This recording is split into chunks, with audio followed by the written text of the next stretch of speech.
kabar? Joblessers di sini dan video ini saya akan bahas inilah review untuk One Piece chapter terbaru yaitu di chapter 1038. Nah mari tanpa basa-basi lagi kita langsung saja wadaw.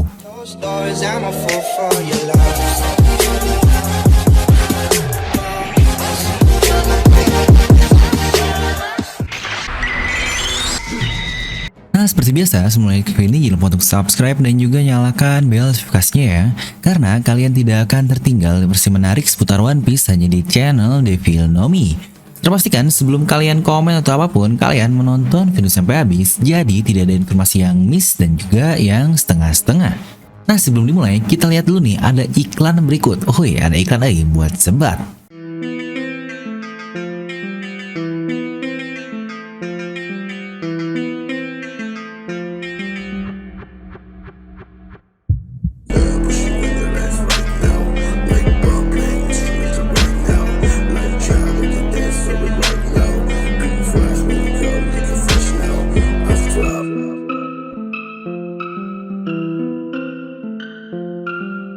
Gimana skuy? Keren gak tuh? Nah jadi Misfit Society sedang mengadakan pre-order yang singkat banget cuma 10 hari doang, dari tanggal 28 sampai 7 Februari nanti. Dan untuk jaket Coach Premium dengan desain Sencho kita yaitu Monkey D. Luffy di Gear 4 Bondman-nya yang harga normalnya dari 399.000, di masa pre-order ini diskon hingga 50% atau setengahnya cuma 200.000 saja. Yang bahkan harga tersebut sudah termasuk harga coach, kemasan premium, dan garansi barang cacat plus kerusakan selama 1 bulan. Bahkan di pre-order kali ini juga ada bonus menarik berupa potongan ongkir, stiker menarik, gantungan kunci, tote bag, dan kaos eksklusif dari Gear 4 Luffy juga loh. Ini sebenarnya gila banget. Tersedia juga desain-desain dari pre-order sebelumnya, tapi sekarang dalam bentuk yang sama yaitu di jaket coachnya. Ada Babang Zoro, Babang Sanjay yang bisa kalian pilih lah sesuka hati kalian.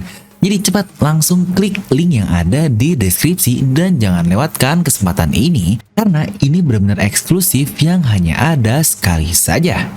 Oke lah kita langsung mulai untuk review kali ini, dimana judul chapter kali ini adalah Kid and Law versus Big Mom, yang sepertinya ya nggak benar-benar sesuai judul lah ya untuk chapternya.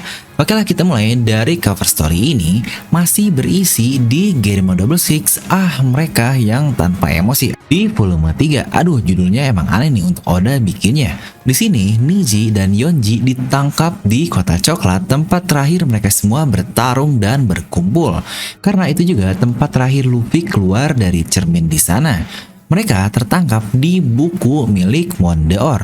Mondeor atau jangan klan ini anjay. Ini Yonji sama Niji santai banget ya, udah ditangkap kayak gitu. Memang sesuai judulnya emotionless. Aduh, gimana terlihat juga di sini ada Oven yang melihat ke depan buku tersebut dan kita pun melihat Puding Chuan yang terlihat sangat khawatir.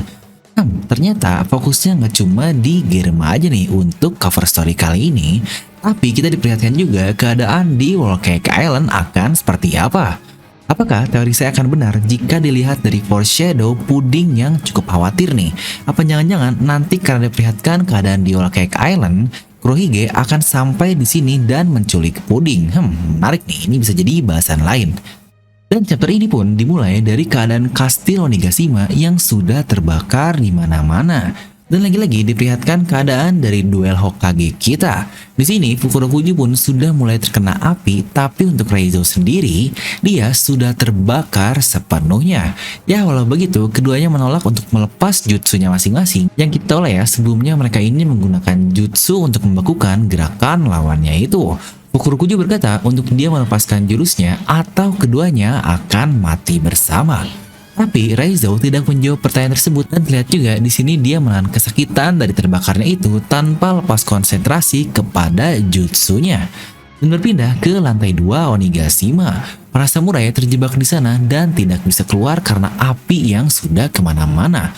Tiba-tiba atap pun ambruk dan hampir mengenai para samurai yang ada di bawahnya.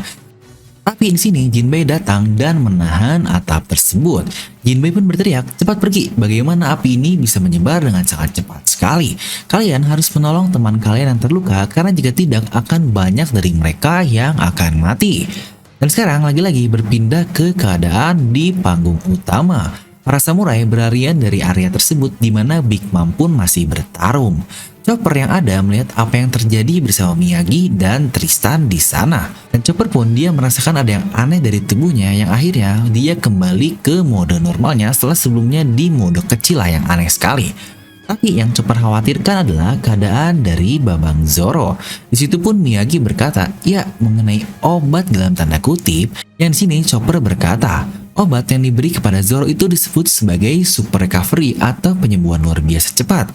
Tapi dia akan mendapatkan luka 2 kali lebih banyak bukan? Dia bertanya itu kepada Miyagi. Dan lanjutan dari kata-kata Chopper, Zoro bahkan sudah terluka luar biasa yang membuatnya tidak bisa bergerak. Jika 2 kali dari luka tersebut digabung, maka ini sih memang sudah luar biasa banget. Yang kita pun tahu lah ya, Zoro sebelumnya sudah diperban dengan sangat parah sekali. Hal yang belum pernah kita lihat keadaan Zoro sampai seperti itu. Karena ya dia nahan serangan 2 Yonko loh, jadi ini it's totally make sense banget. Dan sekarang 2 kali dari serangan itu akan Zoro terima dampak sakitnya. Yang langsung dari situ diperlihatkan keadaan Zoro yang sudah mulai sadar dan melihat nih, ada seseorang datang ke hadapannya. Dan Zoro pun berteriak, kau siapa? Kenapa aku tidak dapat bergerak? Hentikan, hentikan. Dimana kita melihat seseorang berpakaian layaknya seorang Shinigami lah, atau ya mungkin Grim Reaper di hadapan Zoro. Makhluk aneh yang kita pun melihat ada aura yang luar biasa di sekitarnya. Ini benar-benar udah seperti malaikat banget. Yang lebih dekat lagi, kita melihat sosok dari makhluk tersebut ternyata mirip seperti tengkorak yang akan mencoba menyerang Zoro dengan sabitnya itu. Ini sebenarnya bisa menjadi bahasan menarik sih untuk analisis nanti. Apakah Zoro akan mati di sini? Ya untuk hal ini kecil banget sih kemungkinannya. Atau jangan-jangan dia melihat Shinigami karena dia nyasar ke manga sebelah. Aduh bener-bener dah nyasar mulu. Atau malah nyasarnya sampai ke akhirat seperti komenan dari kalian. Haha. Atau jangan-jangan itu arwah dari Enma karena pedangnya tidak menerima Zoro dalam keadaan seperti sekarang. Atau nanti nih Shinigami tersebut malah nunduk ke Zoro karena dia adalah Jigoku no O atau Raja dari Neraka.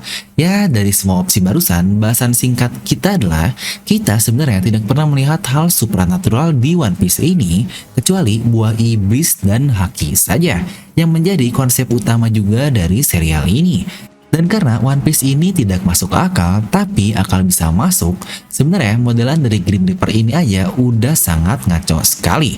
Jadi bingung nih, kira-kira apa ya yang Oda coba berikan kepada kita dengan memunculkan sosok aneh ini? Tapi untuk saya sendiri, saya lebih concern ke kata-kata obat dalam tanda kutip yang Chopper katakan sebelumnya. Lanjut, kita pun diperlihatkan area dekat Zoro yaitu Babang Franky di sini. Dia berlari mengalahkan musuh-musuhnya dan dia sedang mencari Zoro ada di mana karena dia penasaran seberapa jauh King menyerang Zoro yang kita tahu lah ya dia terlempar sangat jauh sekali. Dan lagi-lagi berpindah ke lantai utama, di mana krocok-krocok Kaido yang lain yang berhadapan dengan Izo sudah dikalahkan. Kita pun melihat Izo dalam keadaan cukup terluka yang tiba-tiba terlihat orang lain muncul di sana. Dan itu adalah kedua orang agen Spinol sebelumnya yang baru saja mengalahkan X-Drake. Dan ketika Izo berkata, Chipperpole, Bos Spinol melanjutkannya, ya ini sebenarnya Aegis Zero dan berkata kepada Izo, saya akan berpura-pura tidak melihatmu. Yang jika dilihat dari sisi lain, saya melakukan kesalahan luar biasa jika membiarkan sisa-sisa dari bajak laut Shirohige sampai kabur. Tapi untuk saat ini kita harus fokus ke bajak laut topi jerami, jadi sampai jumpa lagi. Dan Izo awalnya terdiam beberapa saat hingga akhirnya menaikkan pistolnya dan berkata, tidak, tunggu dulu, waduh ini nih sudah mantap banget. Bahkan panelnya pun menurut saya sangat luar biasa walaupun cukup mencurigakan. Akhirnya pertarungan Spinol yang lebih mumpuni walaupun antara Spinol dan X-Drake sebenarnya sudah cukup pasti. Tapi kok Oda malah buat off-screen ya di pertarungan antara mereka. Ya tapi Izo memang yang paling masuk akal dari semua Scabard yang ada karena dia tahu dunia luar ketika di kapal dari Shirohige dibandingkan Scabard yang lain.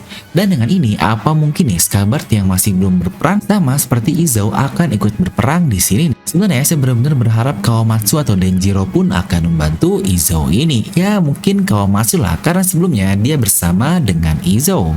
Dimana untuk satu si pinol yang lain, jika ternyata dia pun ikut bergerak menangkap topi jerami, entah menangkap Zoro, Sanji, atau yang lain, karena di sini Chopper Paul menangkap akan berurusan dengan bajak laut topi jerami nih, jadi saya cukup sanksi. Atau jangan-jangan nanti Brook akan menjadi satu orang one man yang akan menahan satu Chopper Paul lainnya. Karena ingat Chopper Paul jumlahnya ada 3 dan di hadapan Izo cuma ada 2. Atau jika lagi-lagi Shinigami di hadapan Zoro itu adalah ulah dari anggota si Pinol yang lain dan tahu-tahu datang Babang Denjiro yang menyelamatkan Zoro. Ini sebenarnya akan sangat keren sekali sih, mengingat Zoro dan Denjiro sebelumnya punya feat bersamaan di Ibu Kota Bunga. Nah, berpindah lagi nih ke Yamato. Dia melihat Kazenbo atau api buatan Kanjiro sudah sampai ke ruangan tersebut. Dan saat akan menyentuh bom tersebut, Yamato menggunakan jurusnya Namuji Hyoga dan membakukan mesiu-mesiu yang ada di sana. Karena jika tidak, semua akan berakhir. Dan ketika api tersebut mau melelehkan es buatan Yamato, di situ Yamato terus-terusan menyerangnya dengan Kanabonya. Di sini Yamato menyerangnya menggunakan semacam serangan elemen es lah. Zoro Luffy, Sanji api, Yamato es, dan Jinbei air. Aduh, menarik nih. Ternyata Kazenbo ini mengeluarkan tangan dan menyerang Yamato sambil berkata, Orochi sama. Makhluk ini benar-benar hidup seperti layaknya lukisan buatan Kanjuro yang lain yang sejujurnya sangat gila banget. Dan berpindah ke inti dari chapter ini. Ya, sesuai judul lah, kita lihat Big Mom menyerang Kid dan Law hingga berkali-kali. Anak buah Law dan Kid pun berteriak untuk Big Mom agar berhenti dan akhirnya Big Mom menghentikan serangannya. Yang kita lihat di sini, Law dan juga Kid sudah dalam keadaan terluka sangat parah sekali. Sambil sini Big Mom berkata, saya merasa simpati dengan krumu, jadi jangan bangun lagi, mama. Law dan Kid benar-benar sudah dikalahkan di sini. Kid bahkan terlihat mata putihnya. Di sini Big Mom terlihat cukup kecapean, tapi tidak ada luka yang signifikan yang dia terima. Tapi ya terlihat lah ya, dia cukup babak belur di mukanya. Memang benar-benar lah monster banget nenek tua ini. Di sini Big Mom pun menyerang kedua kru dari Kid dan Law ini dengan petir sambil berkata, maaf, medan perang tidak bisa dipenuhi oleh para sampah. Dan Big Mom melihat ke atap sambil berkata juga, jika pertarungan dari Kaido dan topi jerami sepertinya belum selesai di atas sana. Karena kita segera ke rooftop, saya sedikit capek, jadi mari kita selesaikan sekarang semuanya. Tiba-tiba, Law mengeluarkan kembali awak keningnya, Keirum Anestesi. Serangan yang sangat berbeda dari Law ini karena pedangnya membesar dan memanjang menembus tangan kanan Big Mom sampai ke sebagian mukanya. Dimana kita lihat pedangnya menembus ke bagian leher dari Big Mom ini. Semua yang melihat itu sangat kaget dan mengira jika Big Mom telah mati. Omis pun ikutan kaget melihatnya dan bahkan Chopper pun berteriak, Torao, pedang apa itu? Di sini Law berkata, tangan terakhir seharusnya bekerja, tidak ada luka ketika serangannya tertembus, dan Big Mom berteriak agar Law menghentikan serangannya. Tapi tentu saja Law masih melanjutkan serangannya yang bernama Shock Wild. Di sini Big Mom lagi-lagi mengeluarkan darah yang banyak dari mulutnya. Dia pun terjatuh ke tanah dan homis-homis metal yang berusaha menyerang Law di sini. Dan tepat saat mereka mau menyerang Law, tiba-tiba Kid membuat objek magnet yang luar biasa yang membuat semua metal tadi tersangkut ke dalamnya. Big Mom yang melihat Kid dengan sangat marah berkata, kau masih bangun Kid, jadi kau benar-benar menginginkan kepalaku. Di sini Kid cuma bisa tertawa. Saya merasa saat ini kita melakukannya untuk tujuan yang berbeda. Kaido sudah dekat dengan kekalahan saat ini. Jika kau membiarkan air jatuh ke batu super keras tiap hari, lama-lama pasti akan tercipta lubang juga dari batu tersebut. Tidak terluka sedikit pun tidak mungkin. Kau tidak mungkin tidak terluka dari semua pertarungan ini. Hei nenek tua. Dan keluarlah jurus dari Kid ini, Pangkorna Dio. Kid membuat metal-metal raksasa bergabung yang lebih besar dari ukuran Big Mom. Yang di sini terlihat dia mengendarai serangan tersebut yang bentuknya seperti banteng. Dari sini sepertinya Kid hanya menggunakan serangan biasanya ya, di mana Torao menggunakan awak keningnya di Keirumnya. Dan mereka pun berkata, hai nenek tua, kita tidak akan biarkan ke rooftop, bahkan jika kita harus mati di sini. Waduh, mantep nih.